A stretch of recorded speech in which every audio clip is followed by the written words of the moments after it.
Have you ever achieved something you thought would make you happy forever, the job or the relationship or the perfect apartment, only to find yourself, days or weeks later, back in the familiar ache of wanting something more? Why does satisfaction feel so temporary? What does the next thing never feel like enough? Today, we're unpacking the paradox of desire, how chasing what we think we need can trap us, and how letting go, as counterintuitive as it sounds, is the key to experiencing the freedom and peace we've been looking for all along. We live in a world obsessed with more money, more status, more followers, more options, more upgrades, more hacks, more success. It's the gospel of the modern world. You're one achievement away from fulfillment. But if that were true, wouldn't we all be fulfilled by now? Instead, many of us feel perpetually behind, vaguely dissatisfied, like happiness is always one step out of reach. This is the endless chase, and it's not your fault. Your brain was wired to crave. Thanks to millions of years of evolution, your brain is designed to prioritize novelty. That's dopamine's job, to reward you for seeking, for reaching, for getting. But the problem, proper mind doesn't reward having, it rewards wanting. The moment you get the thing, dopamine drops. You feel the high, then you crash, and the only way to get the feeling again, chase the next thing. This creates a loop, a trap. You become a hamster on a wheel, chasing satisfaction that never stays, and the world profits from that loop. Advertising, social media, consumer culture, they all tell you you're not enough yet, but you could be if you just bought, achieved, or became something else. And it works, because underneath it all, you carry a silent, anxious whisper, what if there's more out there I'm missing? This is the what if anxiety. What if I chose the wrong job? What if there's a better partner? What if I miss the opportunity that finally changes everything? These questions don't lead to clarity, they lead to paralysis. You can't enjoy what you have because you're obsessed with what might be. And slowly, desire becomes a burden. Let's talk about that burden. Desire feels light at first, motivating, inspiring, even intoxicating. But cling to it too tightly, and it becomes heavy. Think about it. When you need a specific outcome to be okay, you shrink your life down to that outcome. If it works, you win. If it toast in our collapse, that's a dangerous game. Wanting something isn't the problem. Needing it to be happy, soul, or worth takes the chain. You start obsessing, you worry constantly, you compare yourself to everyone else who seems closer to it. You attach your self-worth to something you don't have yet. And if you do get it, the pressure only increases. Now you have to keep it, now you have to live up to it, now you have something to lose. Desire becomes a source of stress. And in the background of all this craving is a deeper conflict, the tension between what the world expects and what your soul actually wants.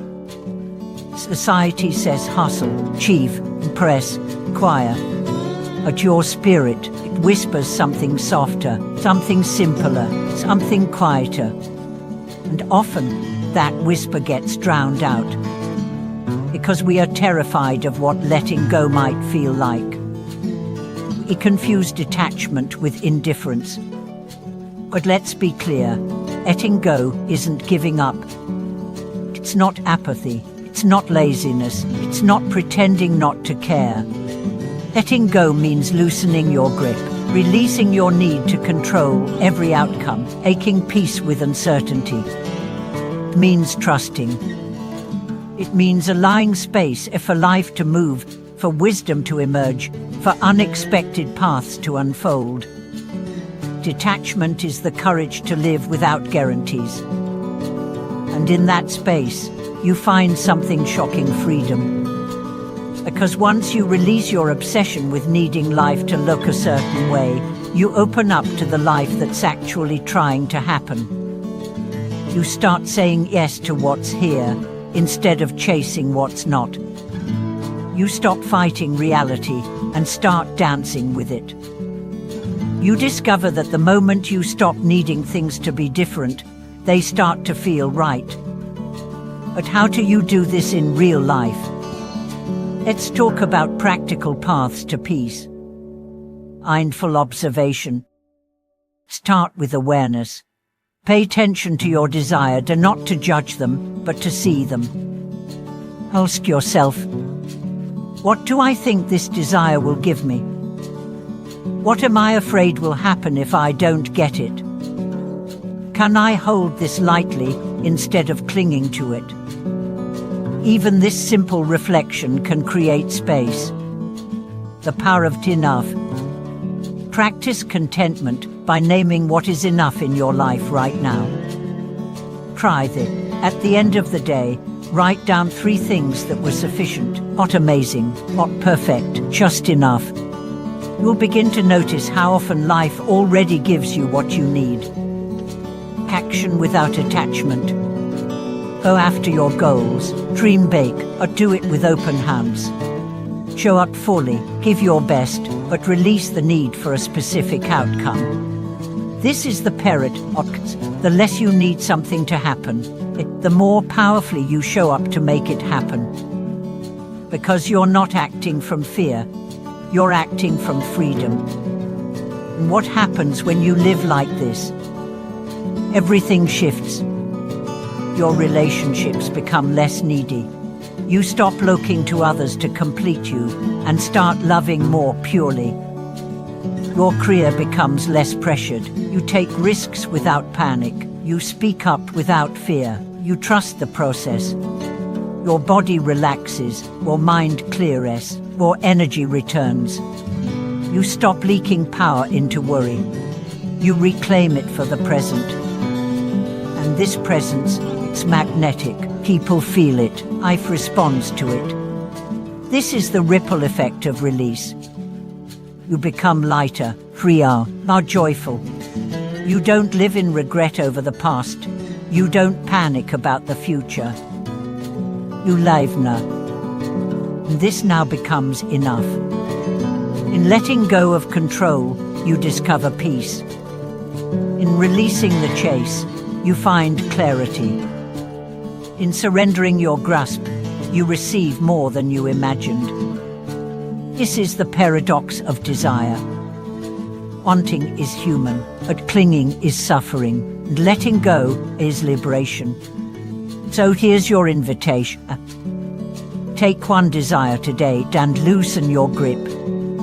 Not because you don't care, but because you're learning to trust. Because you're ready to live from wholeness, not from hunger. Your freedom begins not in getting what you want, but in realizing you already are enough without it. Thank you for tuning this deeper conversation. If this message resonated, share your thoughts in the comments or what are you ready to let go of. And if you found value here, subscribe, like, and pass this along to someone else who might be carrying the heavy weight of wanting and needs a gentle reminder that letting go is not loss, it's the beginning of something better. Until next time, stay grounded, stay open, and remember the space you create by letting go is exactly where the magic begins.